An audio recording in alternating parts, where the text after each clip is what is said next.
Traffic समस्या पाई बलांगीर सहर सबुबेले चर्चारे रही आसुथबा बेले आज प्राय राति 8:50 समय रे बलांगीर पुलिस हठात चेई उठिथिबा देखिबाकू मिलिछि।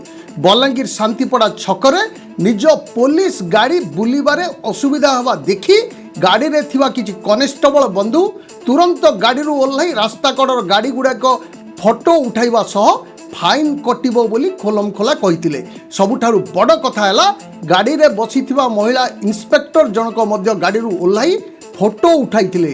ट्राफिक समस्यार समाधान पाई पुलिस रो पदक्षेप अवश्य आवश्यक, किंतु दुकान सम्मुखरे केते स्थान पार्किंग पाई रहिछि एवं एई राति 9टारे पुलिस रो एभली पदक्षेप स्थानीय अंचल रे एबे चर्चार विषय पाल्टिछि। जदि बलांगीर पुलिस ट्राफिक समस्यार समाधान पाई वास्तव रे चिंता करंता तेबे बोधहुए बलांगीर सहर रे लागि रहुतबा ट्राफिक समस्यार समाधान तुरंत हुई पारंता, किंतु केवल जदि निज गाड़ी टर्निंग करबा बेले असुविधा हेबा हेतु रास्ता कड़े थिबा गाड़ी गुड़िकर फोटो उठाई फाइन कटिबो बोली कहिबा केते दूर जुक्तियुक्त बोली लोके खोलाखोली आलोचना करुचंती।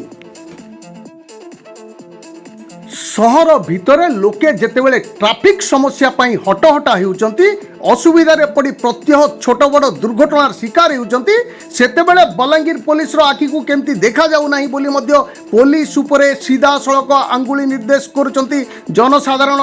जेतेबेले सहर रे भिड़ जमी रहउची सेतेबेले पुलिस जदि निजर कर्मतत्परता प्रदर्शन करंता तेबे लोके उपकृत हुअन्ते, किंतु जदि राति 9टारे सहर रे जेतेबेले भिड़ कम रहउची केवल निज गाड़ी टर्निंग पाई असुविधा हेतु पुलिस रो एभली पदक्षेप जनसाधारण को व्यथित करुथबा अनुमान करा जाउची।